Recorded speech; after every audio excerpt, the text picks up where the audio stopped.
Le dernier rapport de l'Observatoire de la francophonie qui a été publié à l'occasion du dernier sommet d'Erevan en octobre montre que la langue française progresse dans le monde. On en est à 300 millions de locuteurs et c'est en hausse de 10% depuis 2014.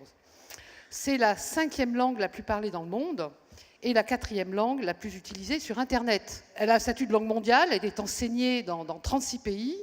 Au total, 51 millions de personnes dans le monde apprennent le français dans le cadre scolaire. Ce qui est arrivé depuis une vingtaine d'années, l'émergence d'une philosophie d'économie de marché a fait en sorte qu'il y a maintenant des interlocuteurs et des acteurs qui sont surtout des acteurs privés.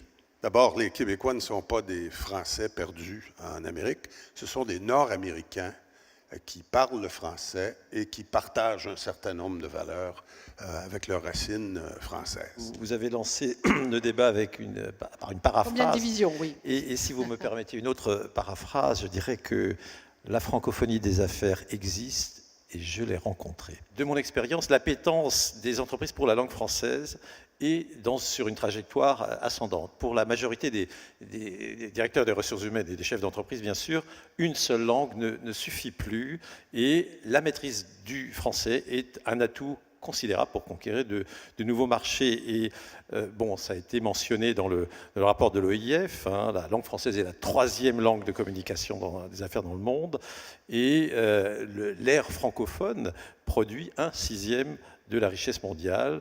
Et pour les pays d'usage quotidien du français, le partage de cette langue est un véritable dopant pour les échanges économiques. À Bombay, par exemple. Bombay, on a réuni une centaine de représentants d'entreprises, d'universités, de centres de formation pour débattre de l'intérêt du français dans le secteur professionnel indien et aussi débattre des dispositifs existants pour le renforcer.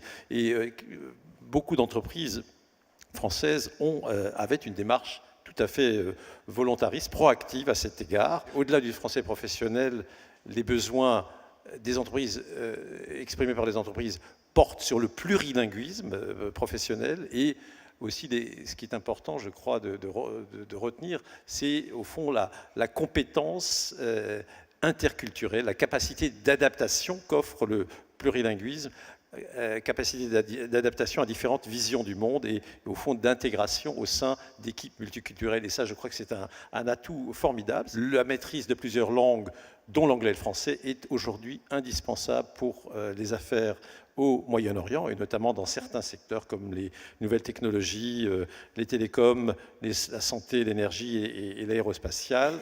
Et même à Pékin, on a, dans un forum organisé en Chine, donc, plusieurs entrepreneurs ont expliqué que le français est indispensable pour les entreprises chinoises qui visent le marché de l'exportation vers le continent africain. L'Afrique, c'est quand même le continent de devenir. On a dit que le français allait devenir la 3e ou la 4e langue la plus parlée dans le monde et surtout, elle a un potentiel de croissance énorme puisque, vous l'avez dit tout à l'heure, on parle de 750 millions de locuteurs dans quelques années. Cette progression, on va la trouver en Afrique. L'Afrique subsaharienne, c'est 270 milliards de dollars et le Maghreb, 150 milliards. Donc le total des pays qui parlent français en Afrique, c'est 420 milliards de dollars à comparer à 80 000 milliards ou, si vous voulez un autre critère de comparaison, à comparer au PIB de la France qui est de 2600 milliards. Donc 420 milliards à comparer à 2600 pour la France. L'économie africaine, elle est largement marquée par des secteurs très importants d'informel. Deuxièmement, et c'est ça qui est important, c'est le potentiel que portent ces pays. Il y a les chiffres que je vais donner, qui sont un fait, mais il y a un potentiel d'espoir très important. Et puis le troisième point, c'est que chiffres sont petits, moyens, grands, tout ce que vous voulez. Ce qui est important, c'est de voir la place, et là je suis bien placé pour en parler, des entreprises françaises dans ces pays-là. Et là, vous savez, si quelque chose est petit, mais que vous en détenez 100%, c'est gros pour vous.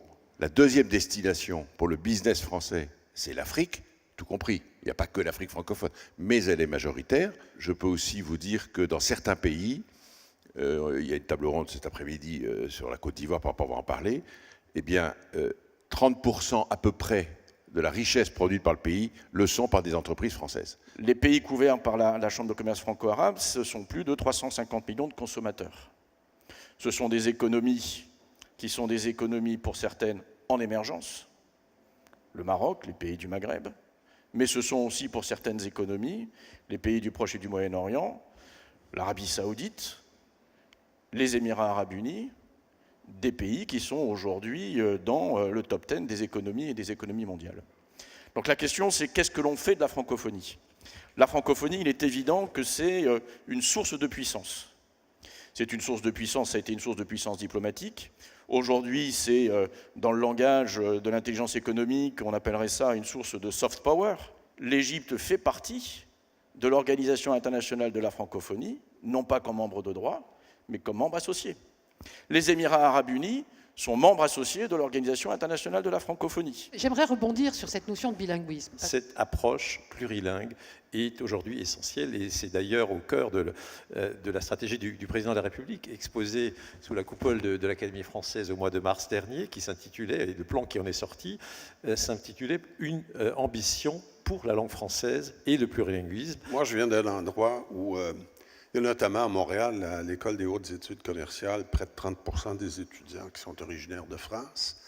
Alors, on y donne des maîtrises plutôt que des masters. On laisse sa voiture au stationnement plutôt qu'au parking. Et le soir, si on a les sous et le temps, on va faire du magasinage et non pas du shopping. Et nous nous organisons pour que tout ça se fasse dans la langue française et sans accent. Vous avez compris que moi, je n'ai pas d'accent.